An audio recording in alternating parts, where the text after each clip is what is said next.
नमस्कार साथियों, बहुत बहुत स्वागत है आपका अपने YouTube चैनल अमृत ज्ञान में। साथियों, आज का जो विषय है वो काफ़ी रोचक और ज्ञानवर्धक तो है ही, साथ ही काफ़ी गंभीर भी है। साथियों, विवाह जो कि हिंदू धर्म के प्रमुख 16 संस्कारों में से एक संस्कार होता है। युवा और युवतियां उम्र का एक ऐसा पड़ाव उनके जीवन में आता है जब वे अपने जीवन साथी को लेकर के बहुत उत्सुक रहते हैं और भविष्य के सुनहरे सपने भी देखते हैं। विवाह आजकल काफ़ी देरी से भी होते हुए देखे जाते हैं। आज के युवा और युवतियां अपने कैरियर को लेकर के काफ़ी जागरूक हो चुके हैं और विवाह वेल सेटल्ड होने के बाद ही करना पसंद कर रहे हैं, जिसमें कहीं कुछ भी गलत बात नहीं है, क्योंकि विवाह का चयन हमारा खुद का फैसला है। आजकल हम देख रहे हैं, आए दिन कभी न्यूज में तो कभी हमारे ही समाज में देखने में आया है कि डाइवोर्स यानी तलाक के मामले बहुत बढ़ते जा रहे हैं, जिसमें पति और पत्नी दोनों को ही या दोनों में से किसी एक को प्रताड़ित होते हुए देखा जाता है। विषय काफ़ी गंभीर है, तो सोचा क्यों ना इस विषय पर एक एपिसोड बना देना चाहिए। तो विषय तो गंभीर है ही, परंतु इसका एक उपाय भी है। और वो उपाय क्या है? तो ठीक से कुंडली मिलान करके ही विवाह संपन्न होना चाहिए। कई बार कुंडली में गुण तो ठीक ठाक मिल जाते हैं, परंतु फिर भी विवाह में बहुत दिक्कत आती है। तो फिर अब क्या समस्या हुई जब गुण मिल गए फिर भी विवाह में दिक्कत आ रही है?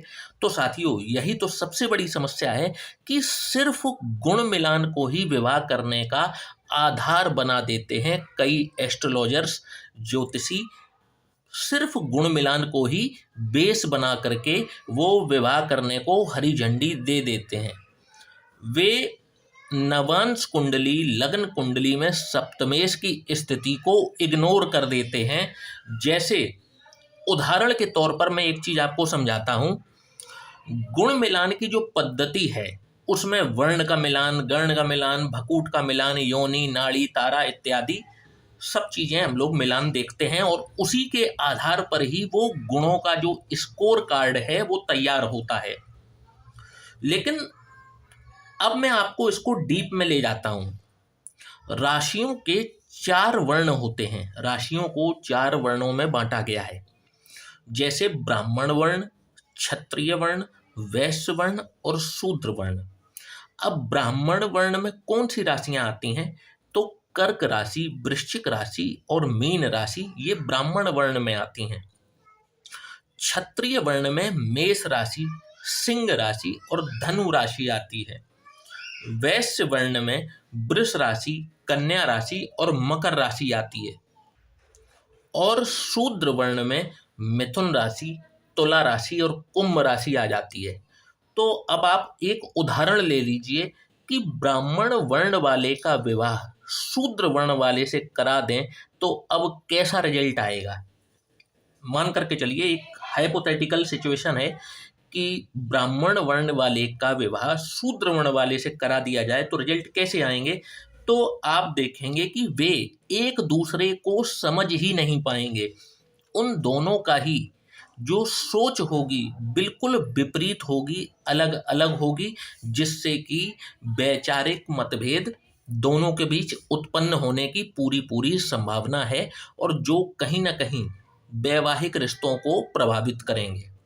नाड़ी दोष जो कि स्वास्थ्य पर बुरा प्रभाव डाल सकता है यदि नाड़ी दोष उत्पन्न हो जाए। और एक उदाहरण दे दूं, जैसे कि देवता गण वाले का विवाह राक्षस गण वाले से करा दें तो अब बताइए झगड़ा होगा या नहीं होगा? दोनों का सोचने का नजरिया ही अलग है, दोनों झगड़ा करेंगे ही करेंगे। ये उनका मूल स्वभाव एक दूसरे के प्रति बन जाएगा। ये तो सिर्फ एक बेसिक लेवल हो गया गुण मिलान का। अब चलते हैं एडवांस लेवल पर और डीप में, जिसे कि हम बोलते हैं नवांश पत्रिका। जब भी हम कुंडली का मिलान करते हैं तो इसको हमें विशेष रूप से इसका मूल्यांकन कर लेना चाहिए, क्योंकि नवांश पत्रिका को हम बेसिकली जो यूज़ करते हैं वो विवाह देखने के मामले में ही करते हैं। वैसे नवांश पत्रकार के और भी कई यूजेज हैं, परंतु आज का जो विषय है वो विवाह के ऊपर है, तो इसको आज यहीं तक सीमित रखते हैं। तो आज नवांश पत्रिका की मदद से हम जानेंगे कि किस किस प्रकार से कौन कौन सी समस्याएं आ सकती हैं वर और वधू के जीवन में, और नवांश पत्रिका क्या है, इसका कैसे यूज किया जाता है। आइए इस पर हम थोड़ी सी चर्चा कर लेते हैं। तो साथियों, वैसे तो कुंडली मिलान में लग्न पत्रिका ही अहम भूमिका में आती है, और कुंडली की प्रिडिक्शन में भी लगन पत्रिका जो है वो सबसे पहले लगन पत्रिका ही आती है। परंतु जब हम विवाह को देखते हैं और कहीं हमें सप्तम भाव और सप्तमेश पीड़ित नजर आता है, तो जैसे कि आपने देखा होगा कि कभी किसी रोग का पता लगाना हो तो हम ब्लड टेस्ट कराते हैं, और ब्लड टेस्ट में भी उसका परीक्षण कैसे किया जाता है, तो माइक्रोस्कोप के द्वारा किया जाता है। तो इसको नवांश पत्रिका को आप एक तरीके से माइक्रोस्कोप समझ लीजिए अपनी लगन पत्रिका का।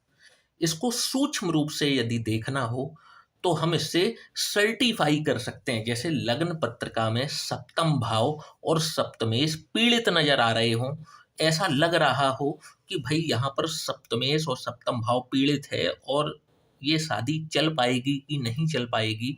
इन दोनों की कुंडली के गुण तो मिलान हो गए हैं, परंतु ग्रहों का जो समीकरण बन रहा है वो उनके जीवन में बुरा इम्पैक्ट तो नहीं डाल देगा। लेकिन हम लगन पत्रिका को देख करके पूरी तरीके से सर्टिफाई नहीं कर पा रहे हैं। तो अब उस लगन पत्रिका को सर्टिफाई करेगी नवांश पत्रिका। ये मान लीजिए कि नवांश पत्रिका एक सर्टिफिकेट है किसी चीज की एश्योरिटी देने का।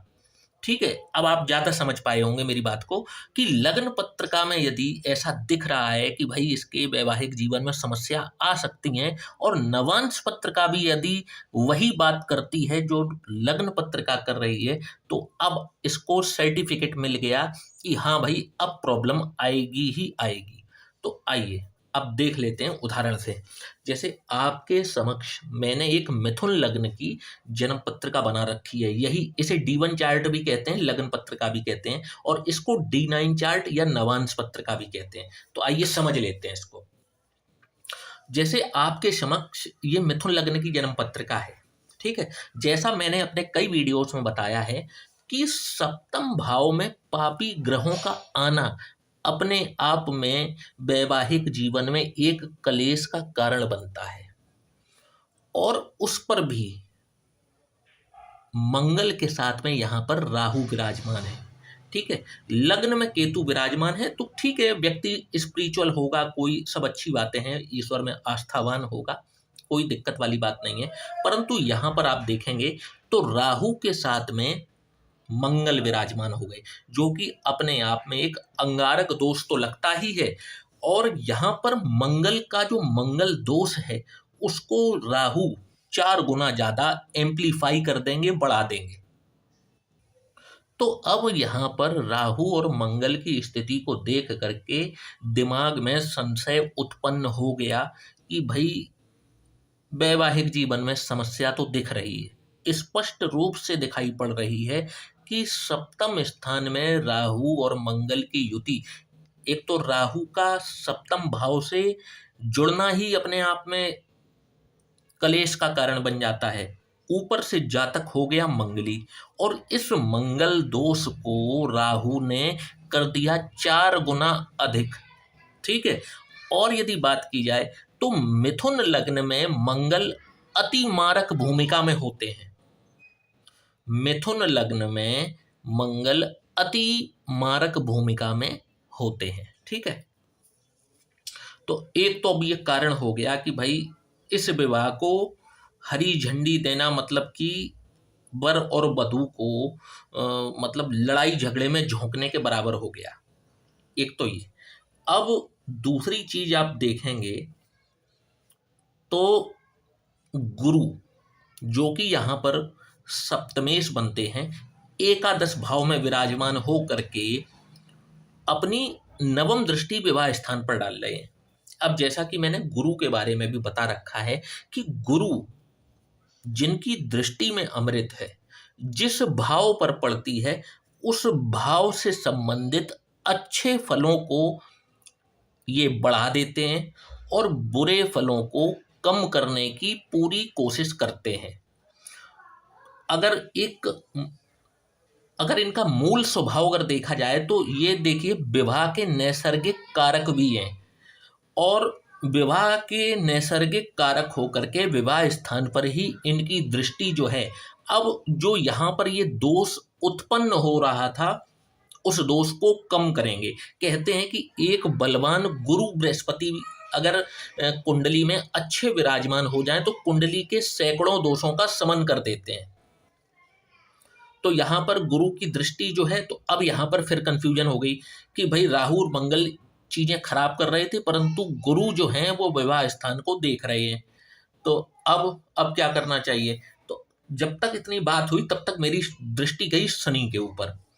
शनि जो कि 10वें स्थान पर बैठे हैं और अपनी 10वीं दृष्टि विवाह स्थान पर ही डाल रहे हैं। अब शनि देव की 10वीं दृष्टि जब विवाह स्थान पर पड़ेगी, एक तो विवाह ही इनका डिले से होगा। कई मामलों में, ज्यादातर मामलों में ऐसा देखा जाता है, जब तक कि सप्तमेश बहुत बलवान ना हो, लग्नेश बहुत बलवान ना हो, और शनि यदि बलवान होकर के 10वें भाव में बैठे हैं तो ये विवाह में निश्चित तौर पर डिले कराते हुए देखे जाते हैं। तो एक तो शनि देव की दृष्टि पड़ी विवाह स्थान पर, राहु मंगल के ऊपर दृष्टि पड़ रही है, और राहु मंगल यहाँ पर विराजमान हैं।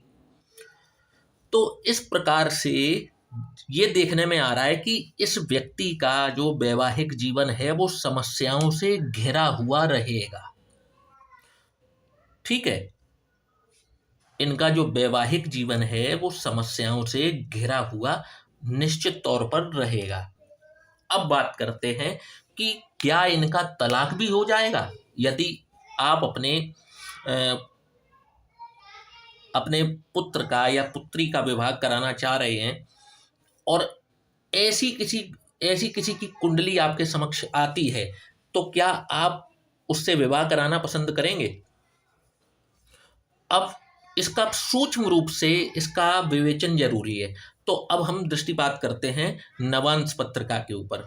तो जब नवांश पत्रिका पर हमारी दृष्टि जा रही है तो देखेंगे कि गुरु और बुध जो कि नैसर्गिक शुभ ग्रह होते हैं, लग्न में बैठ करके विवाह स्थान को देख रहे हैं। तो अब यहाँ पर एक पॉजिटिव न्यूज ये है कि गुरु लग्न पत्रिका में भी विवाह को बचाते हुए नजर आए, और नवांश पत्रिका में भी गुरु विवाह स्थान पर दृष्टि डाल करके विवाह स्थान को बचाते हुए नजर आ रहे हैं। ठीक है, एक चीज तो यहाँ पर सर्टिफिकेट ये मिला कि गुरु पूरी ताकत लगा रहे हैं कि इस व्यक्ति का डाइवोर्स तो नहीं होने देंगे। दूसरी चीज, बुध भी अपनी 7वीं दृष्टि विवाह स्थान पर डाल रहे हैं, और बुध जो है, बुध की खासियत होती है जिस ग्रह के साथ होते हैं ये उसी के जैसे फल देना शुरू कर देते हैं। तो बुध भी सौम्य ग्रह होते हैं, तो इनकी दृष्टि भी विवाह स्थान पर अच्छी ही है। ठीक है, इसके बाद में शुक्र जो अगेन विवाह और प्रेम के ही कारक हैं, वो 7वें स्थान पर ही विराजमान है।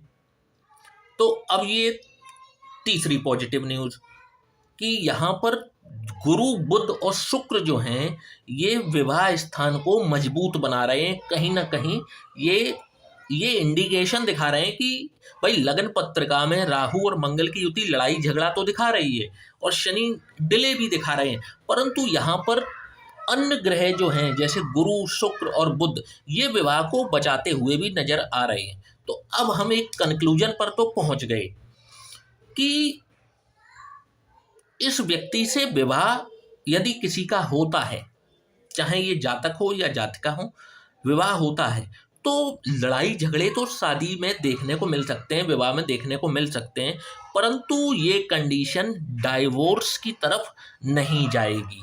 यहाँ पर तलाक नहीं होगा क्योंकि अन्य ग्रह का सपोर्ट है इस कुंडली में। अब क्योंकि ये सिर्फ एक ही व्यक्ति की कुंडली है, चाहे ये लड़की हो चाहे ये लड़का हो। अब जब इसका विवाह कहीं तय करेंगे तो सामने वाले जातक या जातिका की कुंडली का भी विश्लेषण हम इसी प्रकार से करेंगे। जैसे कि इसकी लग्न पत्रिका में सप्तम स्थान थोड़ा बहुत पीड़ित नजर आ रहा है, परंतु नवांश में चीजें ठीक दिख रही हैं। तो अब सामने वाले की कुंडली जो इससे रिश्ते के लिए आया है, यदि उसकी लग्न पत्रिका नवांश पत्रिका मजबूती के साथ में है तो हम चीज़ें कंसीडर कर सकते हैं, विवाह कर सकते हैं, कोई समस्या नहीं आएगी। एक तो इनको नवांश में सपोर्ट मिल रहा है, दूसरी चीज़ अगर सामने वाले की कुंडली मजबूत है, उसके में डाइवोर्स का किसी प्रकार से कोई योग नहीं है, तो विवाह किया जा सकता है सब्जेक्ट टू अदर कंडीशंस, जैसे कि इनके गुणों का मिलान, जैसे जो मैंने अभी पहले बताया था कि गण का मिलान, वर्ण का मिलान, वो सब चीज़ें भी अहम भूमिका में होंगी। क्योंकि अगर गण में ही दिक्कत आ जाएगी, वर्ण में ही दिक्कत आ जाएगी, तो वैचारिक मतभेद जो हैं वो कब झगड़े का रूप ले लेंगे वो पता नहीं चलता। ठीक है, तो इस प्रकार से कुछ आज हमने जो चर्चा की है वो नवांश कुंडली के ऊपर की है, D9 चार्ट के ऊपर की है, कि कैसे हम इसका सर्टिफिकेट लेते हैं। लगन पत्रिका में यदि हमें समझ में नहीं आता वैवाहिक स्थिति का, तो नवांश पत्रिका का सपोर्ट हम किस प्रकार से ले सकते हैं। आशा करता हूँ कि आज का ये वीडियो आपको पसंद आया होगा, तो वीडियो को लाइक और चैनल को सब्सक्राइब करना बिल्कुल भी ना भूलिएगा। और यदि आप भी अपनी कुंडली का विश्लेषण करवाना चाहते हैं तो नीचे दिए हुए इस व्हाट्सएप नंबर पर आप हमसे संपर्क कर सकते हैं। जय श्री राम।